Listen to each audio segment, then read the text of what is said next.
Eagle Talk to roll with you guys. Bob Groats of the Delco Times, Eagle Beat Report, is going to join us in less than 15 minutes.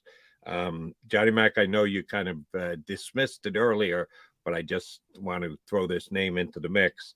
I get it. Eagles backup quarterback, when you have 7 starters on defense who are free agents, does have to kind of be a back burner issue, but the Eagles have handled quarterbacks the way that they've handled quarterbacks. And Jeff Lurie and Howie Roseman were the 2 power guys at the top of the pyramid of the organization. And it's a good thing they did, because they decided to use the 2nd-round pick on Jalen Hurts. And now they got one of the best quarterbacks in the National Football League for a steal as a 2nd-round pick that most of Eagle Nation just turned their nose up at the day that they made the pick. But their track record is they put a lot of emphasis on quarterbacks, be they starters and or backups. I'll give you a name. See if you think this works for the Eagles, because if Gardner Minshew gets a chance to go and compete somewhere for a job, he knows he's not getting that here with Jalen Hurts. So there's a chance he's going to go somewhere else. I'm not as big a Gardner fan as some other Eagle evaluators here in town. What would you think about Marcus Mariota as the Eagles backup quarterback? Ugh. You don't like Mariota? Not a little bit. You like Gardner Minshew better than Marcus Mariota? Yeah, slightly. Oh, no way, no shot. I mean, I think that's the big name trap. That's Joe Banner's big name trap. I mean, I'm soured for Marcus the first time. All that nonsense. He's not a good quarterback, number one, but I get it from the mentality of he can run a little bit. You don't have to change the offense. Exactly. I mean, I think you want to go a little bit younger, or if you don't want to go a little bit younger, you can. I think you would want a more veteran type presence. I think you want to go opposite either Josh McCown or Young. You know, you want somebody with a lot of experience, with a lot of savvy, or you want somebody with some upside that can do some different things. And that's how I'd look at it. It's going to be interesting. It's an interesting. I didn't want to dismiss it from the fact that it's not important, because the Eagles value it. And it's going to be interesting to see how they want to go about, because you think about when they drafted Jalen Hurts, well, they wanted young and cost effective. That's what they wanted at the backup, who they could develop. Do they want to go that route again, or do they want to go, what $5-6 million is pretty much the top end for the good backup quarterbacks? And I put that in quotation, the Case Keenums of the world, the good backup quarterbacks. You're talking 5. Do you want to go that route? That's probably where Mariota would be. Do you want to pay him $5-6 million? I wouldn't, but that's me. But you would want to pay Gardner Minshew $5 or $6 million? No, but Gardner made $660,000. Right, but now he's a free agent. So if you're bringing Gardner, I don't want to pay Gardner Minshew $6 million either, and that's one of the reasons why I don't think he'll be back. Then is Ian Book a possibility? Yeah, why not? I don't know how much they like Ian Book. I obviously they like him enough to bring him in. Obviously. Look, Nick Sirianni is very close with Tommy Rees, very close. And to the point where, Sports Illustrated asked me, all right, put together some offensive coordinator candidates. I put Tommy Rees on that list, even though he just went to Alabama. People who just went to Alabama. No, that happens all the time. It happened last year with the Eagles, but not last year, 2 years ago. Jamal Singleton agreed to go to Kentucky in the Eagles game calling, and he was at Kentucky for a month. Right. If the Eagles come calling, if Nick Sirianni comes calling and says, hey, Tommy, you want to be an NFL offensive coordinator? Now, Alabama's a pretty good gig. You might say, no, I want to stay at Alabama. I like college. I'm not saying. He's very close to Tommy Rees. He calls him every year and says, Tommy, you ready to come to the NFL? I'm not by any stretch of the imagination, because Brian Johnson's getting that job. My only point by saying that is Tommy Rees recommended Ian Book, and that's why Ian Book is here. Yeah. So yeah, I don't know. And if Sirianni has that kind of trust in his talent evaluation, more power to him. Everybody's got those type of guys that they trust. That if all right, I haven't seen enough of the player, let me get an opinion from someone who's seen that much more of him.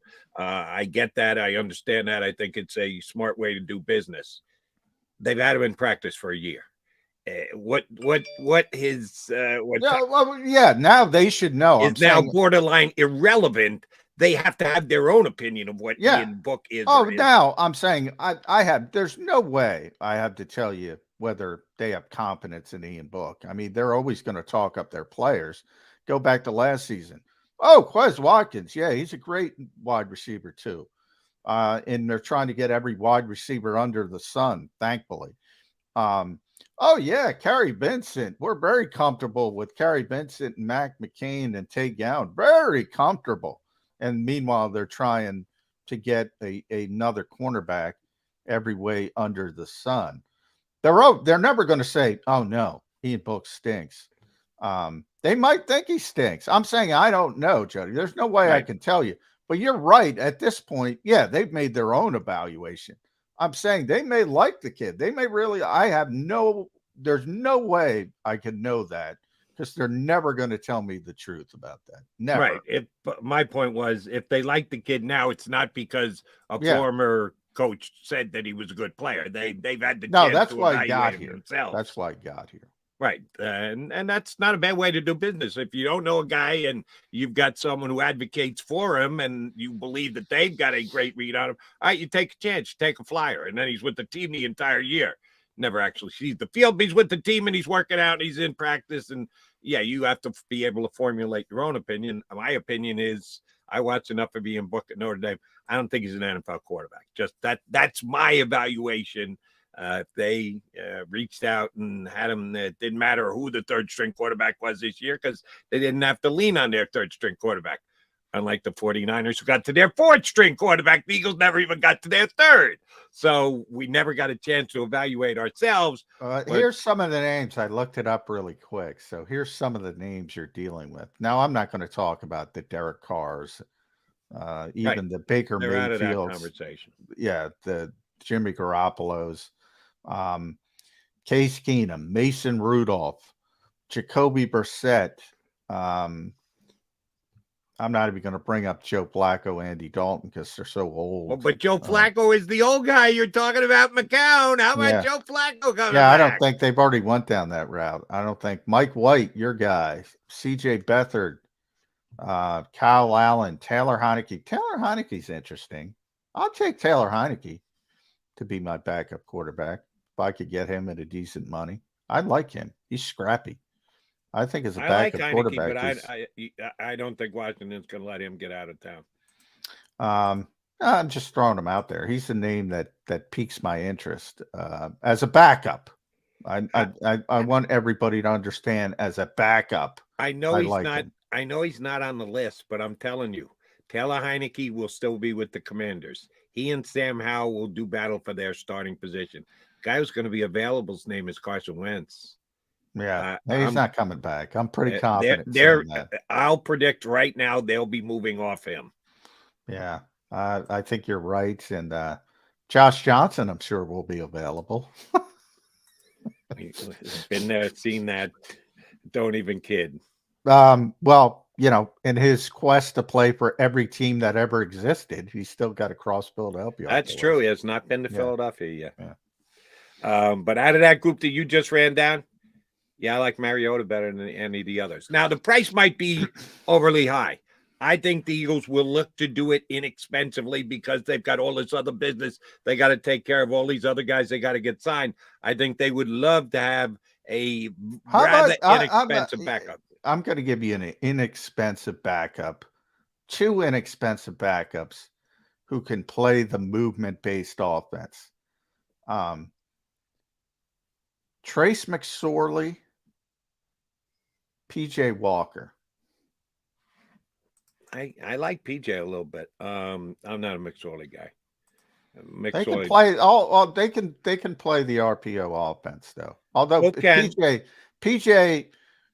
PJ's restricted, so that'll be Now Tyler Huntley, but there's no way. Yeah, he's good. But if I'm going to go that route and I want an RPO guy, I'd rather have Trace McSorley just because he'd be much, much, much cheaper. Right. And he I'd could at rather have least play. Mariota, but the difference in salaries might be enough to swing it one way rather than the other. That'll be interesting to see how the backup quarterback salaries, because you're right, it's $5 to $6 million. That's the going rate for a guy who's been a starter in the league, won in the league as a starter, isn't good enough to keep the job as a 17-game-a-year starter for a team that has playoff aspirations. It's about $5 or $6 million. And the Eagles might not have that $5 or $6 million. But if that market dries up and Marcus Mariota wants to go, one of Johnny Mac's favorite phrases, ring chasing. Yeah, maybe he'll he'll chase that ring. Marcus finally gets here. Maybe he'll come here for less money than he could get somewhere else. We'll have to see about that. All right, Eagle fans, if you haven't seen this, I'll certainly lay it on you. And because I like the guy, I want to give him his props. We get our nose out of shape when someone does better than our guys and gets accolades. If Patrick Mahomes win the MVP over Jalen Hurts, he deserved to. Patrick Mahomes wins the MVP of the Super Bowl. He did solely because Kansas City won the game, because Jalen Hurts was actually the better quarterback on the field on Sunday. But you got to give your props to Patrick Mahomes yesterday. He specifically went out of his way to say, don't let the fact that the Eagles lost the game let you not realize how great a game Jalen Hurts had. That do not let that happen. He was phenomenal in the game. Give him his just due for what he did. That we were kind of lucky we won the game when the opposition quarterback plays as well as he did. He could have kept it all about himself and the Chiefs. And yesterday he went out of his way to say, don't look past the fact that other quarterback on the field on Sunday killed it. So I just want to give a tip of the cap to Patrick Mahomes. He's not only the best quarterback in football, he's also a class act, and gave props to Jalen Hurts. We do kind of put a heavy emphasis that here on Philadelphia is not only how you play, but what you say after the game. And Jalen Hurts did the right thing and gave props. Patrick Mahomes gave props to Jalen Hurts. All right, he's John McMullen. I'm Jody McDonald. We're going to take a quick time out. We will be joined by one of our faves, Bob Groats from the Delco Times. It's Bob's day, man. After the big mistake from Bradbury, it's Bob's day. I give him a hard time because you're all getting your comeuppance, damn it. Yeah, James Bradbury, he was not a fan of all year long, and I just kept rolling my eyes, and sure enough, he got caught for the biggest penalty all in the Super Bowl. I wonder how Groats will handle it.